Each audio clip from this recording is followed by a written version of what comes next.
السلام علیکم ورحمۃ اللہ وبرکاتہ۔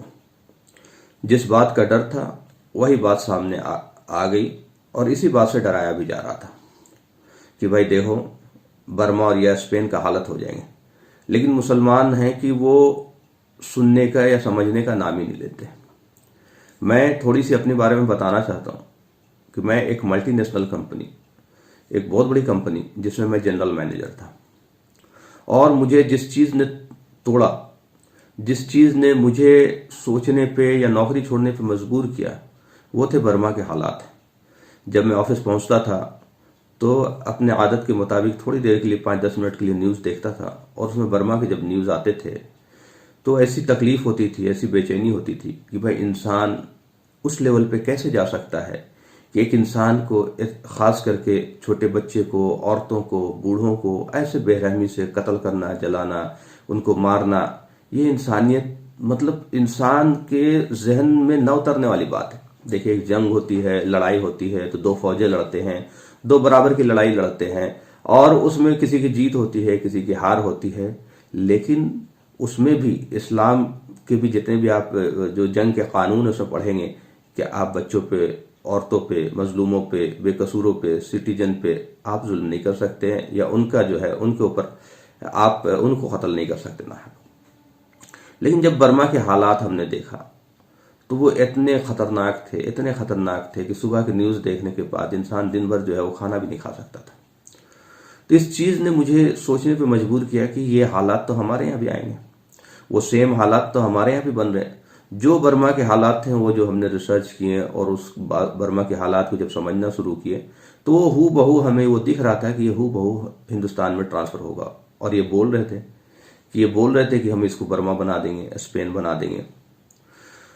تو ہم نے جب نوکری چھوڑا اور جب لوگوں کو سمجھانا شروع کیا، ایسے تو میں انوالو تھا ہی اس کام میں کہ بھائی لوگوں کو اچھی باتیں بتائی جائے، لوگوں کو اسلام کا صحیح تصور پیش کیا جائے، لیکن جب نوکری چھوڑنے کے بعد اپنے چھوٹے موٹے کام کر کے، اور آج بھی میں وہی کر رہا ہوں، تو نوکری جو میں نے چھوڑی وہ ہائیلی پیئنگ تھا، وہ فیلڈ ہائیلی پیئنگ ہے، آئل اینڈ گیس وہ آج بھی ہائیلی پیئنگ ہے۔ ہمارے ساتھ کے لوگ جو ہیں وہ ہندوستان میں آج بھی ہمارے ساتھ کے لوگ ہیں جو جن کی کئی لاکھ میں منتھلی سیلری ہے، باہر تو آپ چھوڑ ہی دیجیے۔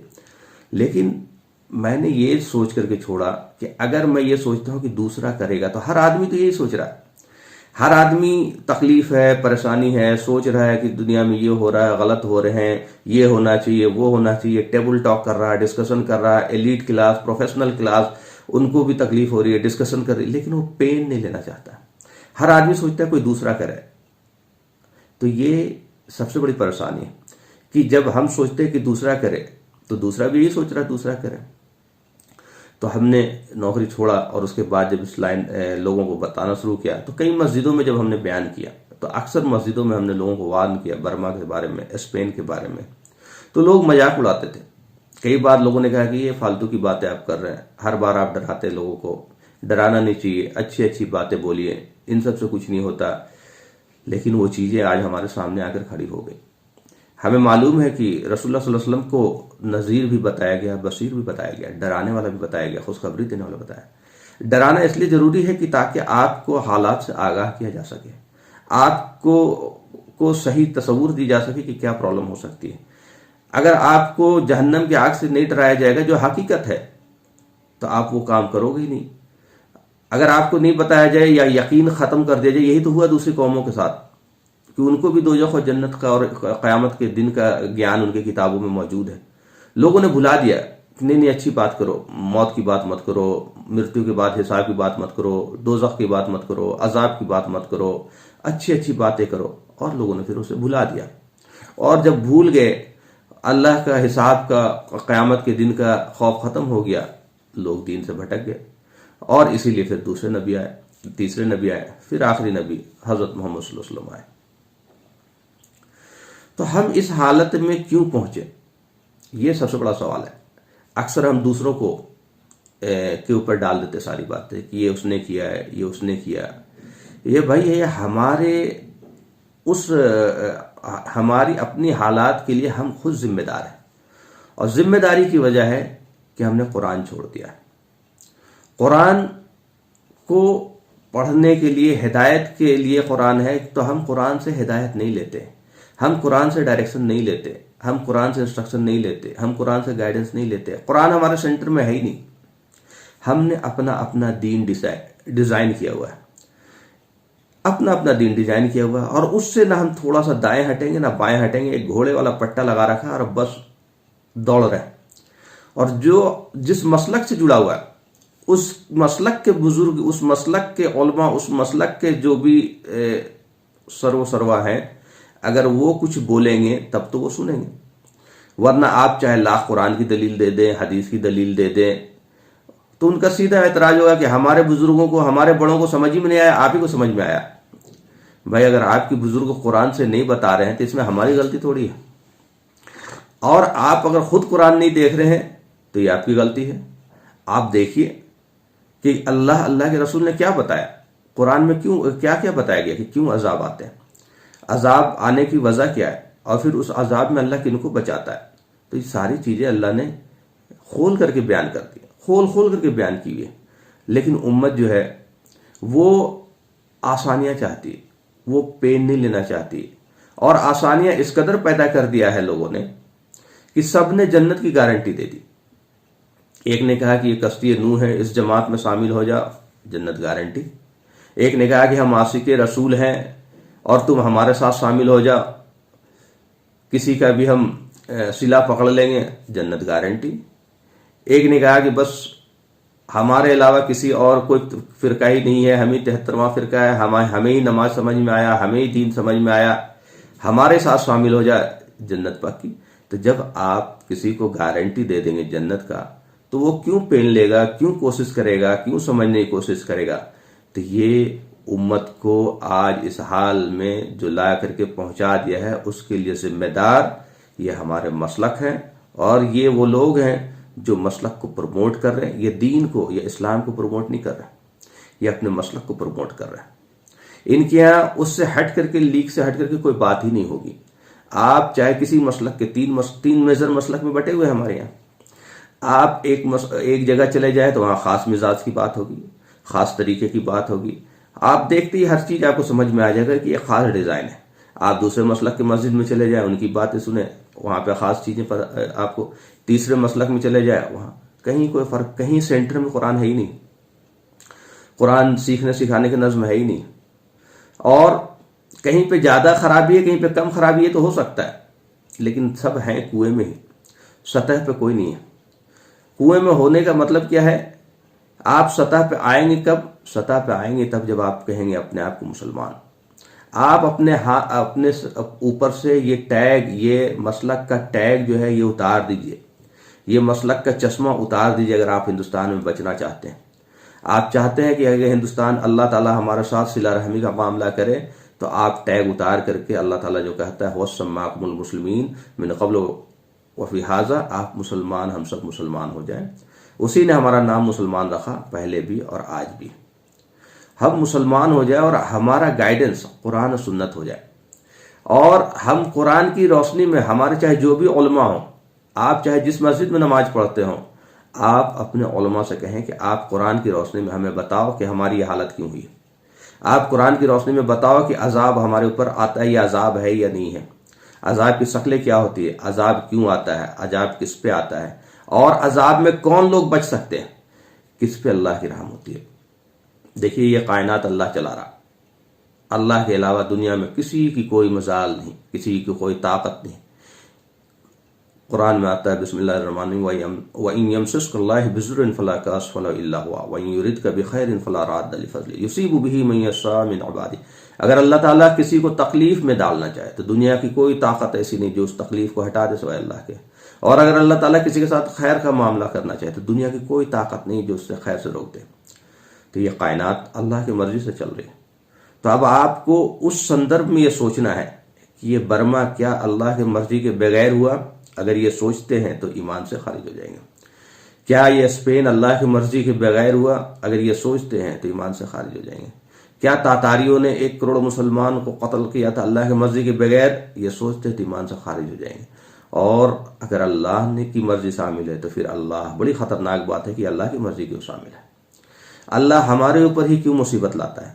ہم تو اللہ کے ماننے والے ہیں، رسول صلی اللہ علیہ وسلم کو ماننے والے ہیں، ہمارا تو اعزاز ہونا چاہیے تھا، ہمارا تو اکرام ہونا چاہیے تھا دنیا میں، ہم کیوں پٹا رہے ہیں؟ ایکچولی ہم اس لیے پٹا رہے ہیں کہ ہم ذمہ داری سے بھاگے ہوئے لوگ ہیں، ہم ذمہ داری اٹھانا نہیں چاہتے، ہم آسانی سے جنت جاتے ہیں، فری میں جنت جانا چاہتے ہیں، اور یہ ذمہ داری اتنی بڑی ہے، چونکہ اب کوئی رسول نہیں آئیں گے تو یہ رسول اور نبیوں والی ذمہ داری امت کو ٹرانسفر ہوئی ہے۔ امت کی ذمہ داری دو ہے، ایک خود اپنی زندگی کا مقصد سمجھنا، ایک خود پرمیشور کے آگیاکاری بننا، اللہ کے آگیاکاری بننا، خود زندگی جو ہے ان برائیوں سے بچنا جس کو اللہ منع کرتا ہے، جھوٹ سے، دھوکہ سے، زنا سے، قتل سے، کم تولنے سے، کم ناپنے سے، ماں باپ کی نافرمانی کرنے سے، بہنوں کے حصہ کھانے سے، ان برائیوں سے رکنا ہے، اور ایک رب کے سوا کسی اور کی بندگی، کسی اور کی اطاعت، کسی اور کی وندنا، کسی اور کی سجدہ نہیں کرنا، اس کے ساتھ کسی کو شریک نہیں کرنا، نہ کسی انسان کو، چاہے وہ رسول بھی انسان ہی تھے، اللہ کے سوا کوئی نہیں ہے جو کچھ بھی اس کائنات میں اللہ کی مرضی کے خلاف، اللہ کی مرضی کے بغیر کرے، اور ساری انسانیت کو یہ پیغام پہنچانا، یہ دوسری بڑی ذمہ داری، خود چلنا اور دوسرے تک یہ پیغام پہنچانا۔ کون سا پیغام؟ وہ پرمیشور کا پیغام، تاکہ وہ بھی جان سکے کہ اس کی زندگی کا مقصد کیا ہے۔ وہ ایسے ہی جانوروں کی طرح نہیں ہے کھایا پیا اور مر گیا، مرتیو جیون کا ست ہے، حساب ہونے والا ہے نا، یہ اس کا حق ہے ہر انسان کا کہ اس کو سخت بات بتائی جائے۔ یہ اللہ نے ایک ایسا زمانہ رہا کہ ہمیشہ سے نبیوں کا سلسلہ چلتا رہا محمد صلی اللہ علیہ وسلم تک، اب ایک ایسا زمانہ ہے کہ نبیوں کا سلسلہ ہی ختم ہو گیا، تو انسانیت پہ اللہ کا ظلم ہو جائے گا اگر انسان کو کوئی بتانے والا نہیں ہوگا۔ تو یہ تو اللہ نے امت مسلمہ کو یہ خاص نعمت، یہ سعادت دی کہ اب تم یہ بات بتاؤ گے۔ تو یہ اتنی بڑی ذمہ داری ہے کہ جس کے بدلے میں اللہ تعالیٰ کا وعدہ ہے کہ ہمیشہ کی زندگی جو ہے اس جنت کی ہوگی۔ لیکن اگر ہم وہ کام نہ کریں تو ہماری پکڑ بھی بہت بڑی پکڑ ہوگی، اور یہ پکڑ اسی کا نتیجہ ہے، اپنی ذمہ داری سے بھاگنے کا نتیجہ ہے، یہ برما، یہ اسپین اور جو چیزیں ہیں، اور جو ہندوستان میں حالت ہو رہی ہے۔ تو ابھی بھی وقت ہے کہ ہم لوٹیں۔ عذاب جو آتا ہے قرآن میں آتا ہے، بسم اللہ الرحمن الرحیم، وَلَنُذِقَنَّهُمْ عَذَابَ الْأَدْنَىٰ دُونَ الْعَذَابِ الْأَكْبَرِ لَعَلَّهُمْ يَرْجِعُونَ، ہم تمہیں عذاب چکھاتے رہیں گے اس قیامت اور ہولناک جہنم کے عذاب سے پہلے، تاکہ تم لوٹ آؤ۔ عذاب آتا ہی اسی لیے ہے کہ ہم اپنی جگہ پہ نہیں ہوتے، ہم دین کو جیسے چلنے کا حق ہے وہ چھوڑ چکے ہوتے ہیں، دین ہمارا پامال ہو رہا ہوتا ہے، اس لیے یہ عذاب آتا ہے تاکہ ہم لوٹیں اللہ کے رسول کی طرف۔ اور لوٹنے کا طریقہ سب سے بڑا یہ ہے کہ ہم قرآن کی طرف رجوع کریں، سنت کی طرف رجوع کریں۔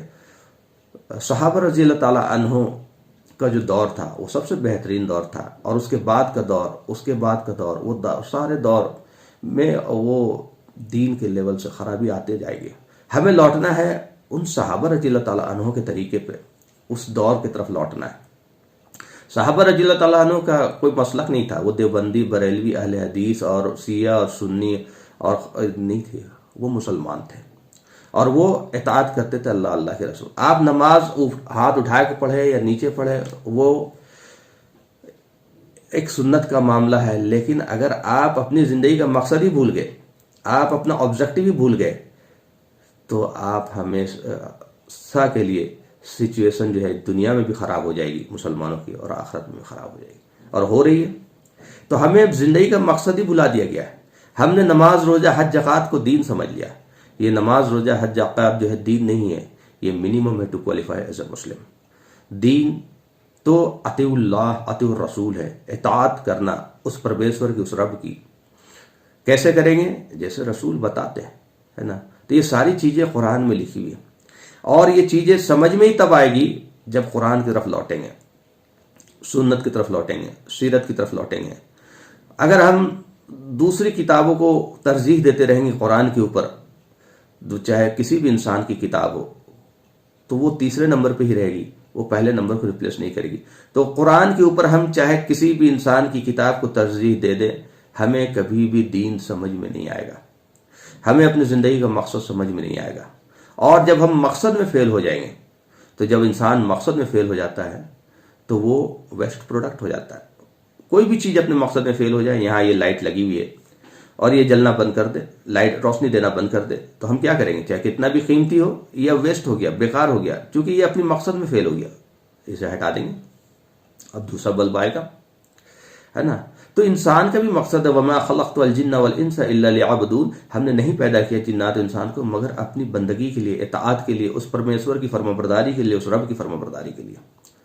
لیکن مسلمان کی اب دوہری ذمہ داری ہے، چونکہ رسول اب کوئی نبی نہیں آئیں گے تو یہ خود بھی اطاعت کرے گا اور دوسروں کو بھی اطاعت کی طرف بلائے گا۔ اسی چیز کو اللہ تعالیٰ قرآن میں کہتے ہیں بسم اللہ الرحمن الرحیم والعصر ان الانسان لفی خسر الا الذین آمنوا وعملوا الصالحات وتواصوا بالحق وتواصوا بالصبر، کہ وہ ساری انسانیت گھاٹے میں سوائے اس کے جو لوگ مالک میں آستھاوان ہیں، اچھے عمل کریں گے، برے کرموں سے بچیں گے، وتواصوا بالحق، یہ جو تیسرا کنڈیشن ہے، حق بات کی وصیت، حق بات بتانا، حق بات، دیکھیے حق بات جاننا الگ ہے، اس سے اوپر کی چیز ہے جاننا اور اس پہ چلنا، اور اس سے اوپر کی چیز ہے جاننا اور چلنا، لوگوں کو حق بات کی وصیت کرنا۔ پھر چوتھی بات ہے وتواصوا بالصبر، تو یہ بہت بڑی ذمہ داری ہے اور ہم ذمہ داری سے بھاگے ہوئے لوگ ہیں، اور ذمہ داری سے بھاگنے کا نتیجہ ہے یہ برما، یہ اسپین اور پتہ نہیں اور کیا کیا ہوگا، اور ہندوستان کی بھی حالت بری ہوگی۔ تو ہم اگر بچنا چاہتے ہیں تو آپ نکلے ان مسلک سے اوپر، آپ چھوڑ دیں، آپ اپنے آپ کو بولنا چھوڑ دیں، آپ چاہے کچھ بھی کریں لیکن آپ اپنے آپ کو بولنا چھوڑ دیں، آپ کہیں کہ میں مسلمان ہوں۔ اس مسجدوں میں یہ لکھنا چھوڑ دیں کہ یہ سنی مسجد ہے، یہ بریلوی مسجد ہے، اور یہ اہل حدیث مسجد ہے، اور یہ دیوبندی مسجد ہے، یہ شیعہ کی مسجد ہے، یہ اللہ کا گھر ہے۔ اللہ کے گھر میں تو انسان چاہے اللہ کو نہ بھی مانتا ہو وہ بھی آ سکتا ہے کہ دیکھنے کے لیے کہ بھائی اللہ کی عبادت لوگ کیسے کرتے ہیں۔ تو کہیں سے تو شروع کریں گے۔ دیکھیے ایک قوم ایسی بھی تھی جن کے اوپر عذاب مسلط ہونے کے سارے آثار آ چکے تھے، وہ یونس علیہ السلام کی قوم تھی، اور یونس علیہ السلام اپنی قوم کو چھوڑ کر کے چلے جاتے ناراض ہو کر کے، لیکن اس قوم کو احساس ہو جاتا ہے کہ عذاب آنے والا ہے، تو وہ قوم بحیثیت امت جو ہے وہ آہ بقا کرنے لگتی ہے، رونے لگتی ہے، توبہ کرنے لگتی ہے کہ اللہ میں آپ کی اطاعت کروں گا، اور اللہ نے عذاب روکا، یہ اللہ کی قدرت میں ہے۔ اگر اللہ نہیں چاہے گا تو کوئی اس کو برما نہیں بنا سکتا، کوئی اس کو اسپین نہیں بنا سکتا، لیکن اللہ کیوں نہ چاہے؟ سوال وہی ہے کہ ہماری جو حالت ہے، ہماری جو حرکتیں ہیں، ہمارا جو معاملات ہے، ہماری جو بے رخی ہے قرآن سے، ہماری جو بے رخی ہے بندگی سے، ہماری جو بے رخی ہے معاملات سے، ہم آج بھی وہی کر رہے ہیں، وہی شادی، وہی بیاہ، وہی بارات، وہی ڈھول، وہی نگاڑے، عاشق رسول، اس کے رسول کے نام پہ بھی ڈھول اور نگاڑے۔ رسول صلی اللہ علیہ وسلم نے کیا کیا، وہ کیوں کوڑتے تھے؟ 28 بار آیتیں نازل ہو گئے کہ یا رسول اللہ آپ اپنے آپ کو ہلاک کر لیں کہ لوگ ایمان نہیں لاتے۔ ان کو تو عاشق رسول کا مطلب ہوتا ہے کہ رسول صلی اللہ علیہ وسلم نے جو کیا وہ میں بھی کروں گا۔ وہ اللہ کی بندگی میں کوتاہی نہیں کرتے تھے، وہ ایک ٹائم کا نماز نہیں چھوڑتے تھے بلکہ رات رات بھر نماز پڑھتے۔ یہاں لوگ نماز ہی نہیں پڑھتے، اور اس کے رسول میں وہ ڈانس کر رہے، وہ ناچ رہے، اور مزار بنا دیا اور لوگوں کو پیسہ کمانے کا ذریعہ بنا دیا۔ اتنے مزار ہندوستان میں ہے، شاید ہی کہیں ہوں گے، ہے نا؟ ہر آدمی ایک مزار بنا کے بیٹھا ہوا ہے، اور اس کے عالم اس کو روک نہیں رہے۔ ان کے عالم کو معلوم ہے یہ چیز غلط ہے، بریلوی عالم کو معلوم ہے کہ یہ چیز غلط ہے، لیکن وہ روک نہیں رہے، بس ایک اپنا دین ڈیزائن کر رکھا ہے۔ ہر آدمی کسی ایک کونے پہ، کسی ایک چوراہے پہ ایک مزار بنا کے بیٹھا ہوا ہے، اور لوگوں کو بتا رہا ہے کہ ان سے مانگو، ان سے ملتا ہے، ان سے مانگو۔ اسلام تو یہ پیغام لے کے آیا ہے کہ ایک رب کے سوا کوئی نہیں دینے والا، ایک رب کے سوا کوئی نہیں تمہارے جو اچھے اور برے کا مالک ہے، لیکن یہاں لوگ بیٹھ کر کے لوگوں کو بیوقوف۔ تو ہمیں تو توحید کی دعوت دینے کے لیے چنا گیا ہے، اور ہم لوگوں کو صرف کی طرف بلا رہے ہیں، تو عذاب ہمارے اوپر آئے گا کہ نہیں آئے گا؟ ہمیں تو اللہ تعالیٰ نے چنا ہی ہے، ہوا استباکم، اس نے تمہیں پسند کیا ہے، تمہیں ایمان دی۔ یہ ایمان کی نعمت اتنی بڑی ہے، یہ دولت اتنی بڑی ہے کہ اگر ہم قیامت تک سجدے میں سر رکھ دیں تو اللہ کا شکریہ ادا نہیں کر سکتے۔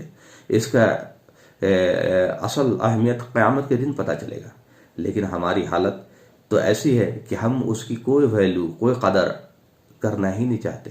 قرآن کو ہم نے محظورہ بنا دیا، قرآن صرف ثواب کی نیت سے پڑھتے ہیں۔ لوگ سے پوچھو قرآن پڑھ رہے بھائی کیا پڑھ رہے؟ بس اللہ کا کلام پڑھ رہے ہیں۔ کیا پڑھا؟ کیا اللہ تعالیٰ نے بتایا؟ تو پتہ نہیں، ایسا بے ہو۔ تو لوگوں کو یہ کیوں، کس نے پہنچایا اس لیول پہ؟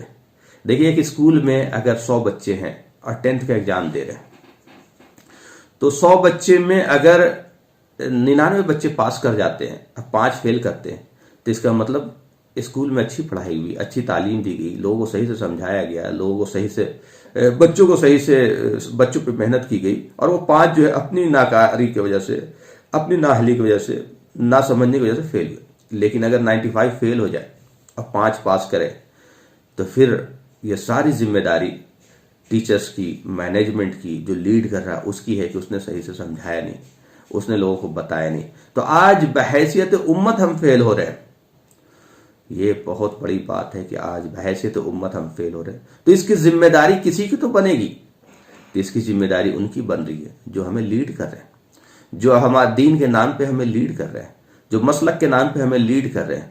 ایکچولی یہ ان کی فیلیور ہے۔ آج بھی امت کو چاہیے کہ ان مسلک سے اوپر اٹھے۔ امت کو چاہیے کہ قرآن کے اللہ کے، دیکھیے آپ کے بزرگ، آپ کے لوگ صحیح بتائیں گے نہیں بتائیں گے اس کی تو گارنٹی نہیں ہے، لیکن اللہ آپ کو صحیح بتائے گا اس کی گارنٹی ہے۔ اللہ آپ کی رہنمائی کبھی غلط نہیں کرے گا۔ اللہ کی رہنمائی کہاں ہے؟ اللہ کی رہنمائی دل سے اللہ سے توبہ کر کے قرآن کھولیے۔ آپ کی جو بھی پرابلم ہو دل میں کہ اللہ یہ برما کیوں ہو رہا ہے، یا اسپین کیوں ہو رہا ہے، یا مجھے کیا کرنا ہے، یا معاملات، آپ کو جو بھی آپ کے ذہن میں سوال ہو آپ قرآن کھولیے۔ 2 رکعت نماز نفل پڑھ کر کے آپ قرآن کھولیے، آپ پڑھنا شروع کیجئے میننگ کے ساتھ۔ آپ دیکھیں گے کہ بہت جلد آپ ان آیتوں پہ پہنچیں گے جس میں آپ کا جواب ہوگا۔ ہم اللہ سے سوال کر ہی نہیں رہے، ہم اللہ سے سولوشن مانگ ہی نہیں رہے، ہم تو اپنے علماء کو، اپنے بزرگوں کو 100% ایسا پرفیکٹ سمجھ لیا ہے کہ ان سے زیادہ دین کسی کو سمجھ میں آئے گا ہی نہیں۔ اگر ہم کوئی دوسرا آدمی اگر بتائے تو کہیں گے کہ بھائی انہیں کو دین سمجھ میں آیا، ہمارے بزرگ جو بیٹھے ہوئے ہیں بڑے بڑے ان کو دین سمجھ میں ہی نہیں آیا۔ تو یہ ایک غلط تصور ہے۔ دین آپ کو اور ہم کو سب کو سمجھ میں آئے گا، لیکن یہ بس ضروری ہے کہ ہم اللہ کے رسول کی طرف رجوع کریں، قرآن کی طرف رجوع کریں، اور قرآن میں پڑھیں کہ ہمارے لیے کیا لکھا ہوا ہے۔ قرآن میں پڑھیں یا وہ ہمارے لیے گائیڈ ہے، وہ انسٹرکشن ہے قیامت تک کے لیے۔ کلو امثال، ساری مثالیں موجود ہیں، کلو تفاصیل، سارے تفصیلیں موجود ہیں۔ دیکھیں مثال سے چیزیں سمجھ میں آتی ہیں۔ ہم میں سے اگر کوئی آدمی بیمار ہو جائے تو اس کو وہ نہیں دیکھے گا کہ یہ ڈاکٹر ہندو ہے کہ کرسچن ہے کہ بدھسٹ ہے کہ ایتھیسٹ ہے۔ اپنی صلاحیت، اپنی پیسے کے حساب سے وہ امریکہ تک چلا جائے گا۔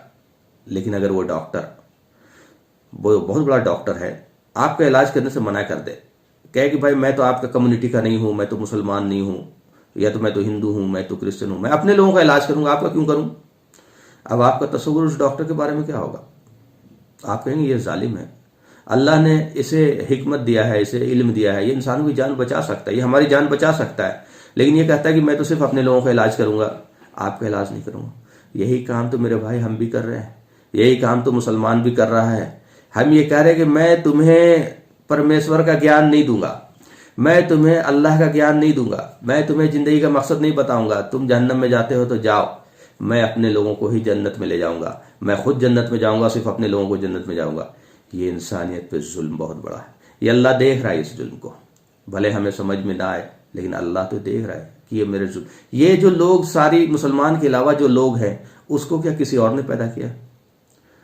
اس کو بھی تو رب نے پیدا کیا نا، وہ بھی تو ہمارے آدم اینڈ حوا علیہ السلام کے اولاد ہے، ہمارا سگا خونی رشتہ دار کا بھائی، ہم سب ایک ہی ماتا پتا کے سنتان ہیں، ہم سب آپس میں خونی رشتہ دار ہیں، بھائی ہیں ایک دوسرے کے۔ وہ وقت کے حساب سے کسی نے چیزوں کو سمجھا، دوتوں کو سمجھا اور اس نے انوسرن کی، ہمیشہ دوت آتے رہے اور لوگوں نے انوسرن کی اور اس نے اسلام قبول کیا۔ تو اس کی کیا اس کا حق نہیں ہے کہ وہ سورگ میں جائے؟ کیا اس کا حق نہیں ہے کہ زندگی کو سمجھے، زندگی کے مقصد کو سمجھے؟ تو ہم اس کا حق چھین رہے ہیں۔ یہ بہت بڑا ظلم، اور ظلم کی سزا ہے عذاب۔ تو یہ عذاب جو ہے ہمارے اپنے نا اہلی کی وجہ سے، نا سمجھنے کی وجہ سے، قرآن سے بے تعلقی کی وجہ سے، اللہ سے دوری کی وجہ سے۔ اگر آپ کی قرآن سے بے تعلقی ہے تو آپ کی اللہ سے دوری ہے، اس بات کو آپ دماغ میں بٹھا لیجئے۔ آپ اگر قرآن کو ترجیح نہیں دیتے تو آپ اللہ کی باتوں کو ترجیح نہیں دیتے۔ آپ اگر قرآن ہدایت کے لیے نہیں پڑھتے تو آپ اللہ کی کتاب کی بے حرمتی کر رہے ہیں۔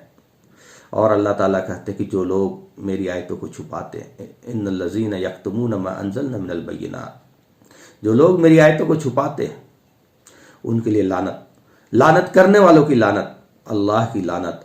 جس پہ اللہ کی لعنت ہو، لعنت کرنے والوں کی لعنت ہو، وہ کہاں بچے گا؟ اس کا سولوشن بھی بتاتے ان الذین تابوا واصلحوا وبینوا، سوائے اس کے کہ پھر وہ توبہ کر لے، وہ اپنی اصلاح کر لے اور بیان کرے قرآن کو خود اپنے لوگوں میں اور ساری انسانیت میں۔ اگر بچنا چاہتے ہیں تو قرآن کو اٹھائیے، قرآن کو پڑھیے، قرآن کی آیتوں کو سمجھیے اور قرآن کو بیان کیجیے۔ کوئی بھی عالم کھڑا ہو کے ممبر سے اگر بیان کرتا ہے تو وہ ظاہر سی بات ہے قرآن سے ہی کرتے ہیں، زیادہ تر لوگ کریں گے، لیکن بہت سارے جاہل جماعت کے نام پہ کھڑے ہو جا رہے ہیں جن کو قرآن پتہ ہی نہیں اور وہ بیان کر رہے اور عالم بیٹھ کے سن رہا۔ تو آپ اپنی خرابیوں کو خود سے دور کیجیے، کوئی اور دور کرنے نہیں آئے گا۔ آپ اپنے گندگیوں کو خود سے دور کیجیے، آپ اپنے اندر جو بیماری ہے اس کو خود سے دور کیجیے، آپ اپنی اصلاح کیجیے۔ اور مسجد کو جو ہے صرف مسجد جو ہے لوگوں نے مسلک کا ایک تو اکھاڑا بنا دیا اور دن رات وہاں کنسٹرکشن کا کام ہوتا ہے۔ مسجد کا مقصد جو ہے صرف نماز پڑھنا نہیں ہے، مسجد ہمارا انسٹیٹیوشن ہے۔ مسجد نبوی میں رسول اللہ صلی اللہ علیہ وسلم کے زمانے میں وہاں ڈیلیگیشن آتے تھے، وہاں یہودی آتے تھے، وہاں نصرانی آتے تھے، وہاں مشرکین آتے تھے، بات کرنے کے لیے آتے تھے، اسلام کو سمجھنے کے لیے آتے تھے، لوگوں کو دیکھنے کے لیے آتے تھے، نماز کیسے پڑھ رہے وہ دیکھنے کے لیے آتے تھے، یہ کس کی عبادت کرتے دیکھنے کے لیے آتے تھے، یہ ان کی بت کون سے ہے وہ دیکھنے کے لیے آتے تھے۔ وہ آتے تھے دیکھتے تھے بھائی یہاں تو کوئی بت ہی نہیں ہے، یہاں تو کوئی مورتی نہیں ہے، یہ کس کی پوجا کرتے، پھر ان کو دعوت دینے کا موقع ملتا تھا، سمجھانے کا موقع۔ ہم نے مسجدوں کا دروازہ مسلمانوں کے لیے بند کر دیا ہے تو ان کے لیے کہاں سے کھولیں گے؟ ہم نے بند کر دیا۔ یہ اتنا بڑا گناہ ہے کہ جو لوگ مینجمنٹ میں ہیں، جو لوگ مسجد چلا رہے ہیں، ان کا بوال قیامت کے دن ان کو حساب دینا پڑے گا۔